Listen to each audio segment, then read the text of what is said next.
Hello guys.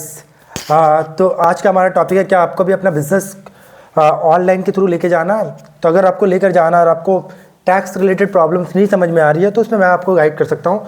सीधा सा बात है, देखो, अगर आप अपने बिजनेस को ऑनलाइन के थ्रू लेकर जाना चाहते हो, अमेजॉन, फ्लिपकार्ट, इन सब में आप अगर अपना सेल करना चाहते हो, अजियो, मिंत्रा, यहाँ पे सेल करना चाहते हो तो आप कर सकते हो, कोई इशू नहीं है। लेकिन आपको जीएसटी पर रजिस्ट्रेशन मैंडेटरी है।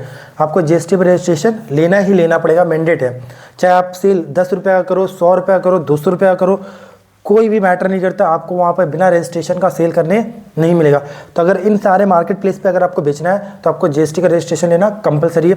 दूसरी सबसे इंपॉर्टेंट बात सुनना मेरी बात ध्यान से, अगर आप इंस्टाग्राम के थ्रू बेच रहे हो, अपनी वेबसाइट्स के थ्रू बेच रहे हो, व्हाट्सएप के थ्रू बेच रहे हो, ठीक है ना, तो यहाँ पे आपको जीएसटी रजिस्ट्रेशन लेने की ज़रूरत नहीं है।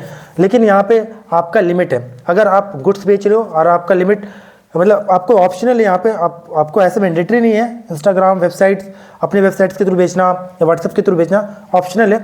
लेकिन अगर आपका टर्नओवर 20 लाख या 40 लाख है, गुड्स केस में 40 लाख और सर्विस केस में 20 लाख है, उससे वो पार कर जाता है तो आपको जीएसटी रजिस्ट्रेशन लेना मैंडेटरी हो जाएगा उस केस पे भी। अदरवाइज आपको मैंडेटरी नहीं है। लेकिन हाँ, अगर फ्लिपकार्ट, अमेजॉन, मिंत्रा, इन सब के थ्रू बेचते हो तो आपको जीएसटी का रजिस्ट्रेशन लेना मैंडेटरी।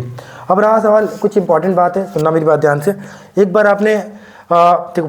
आप जीएसटी, अगर आप फ्लिपकार्ट, अमेजॉन के थ्रू कर रहे हो तो आपको जीएसटी रजिस्ट्रेशन ले लो, आपको जीएसटी रजिस्ट्रेशन मिल जाएगी।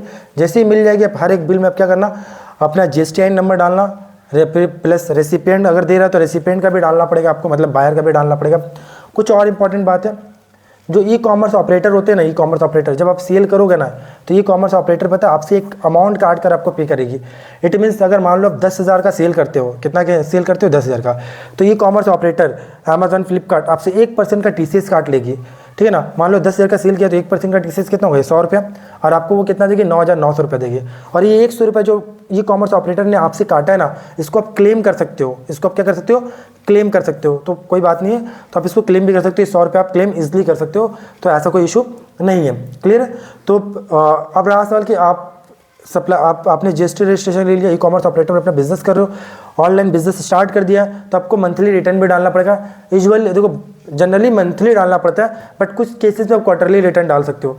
यहाँ पे 2 रिटर्न डालना पड़ता है, एक GSTR 1, एक GSTR 3 भी, तो 2 रिटर्न डालना पड़ जाएगा आपको। क्लियर है? बस इसी तरह के नॉलेज के लिए आप मुझे फॉलो करें, सब्सक्राइब करें। मैं इसी तरह का कंटेंट आपके लिए लाता रहूँगा। अगर आप बताएंगे तो मैं इस पर डिटेल से एक वीडियो बनाऊँगा कि किस तरह ई कॉमर्स आप रजिस्टर कर सकते हैं और कैसे आप सारे कंप्लाइंसेस को पूरा कर सकते हैं। तो अभी के लिए इतना।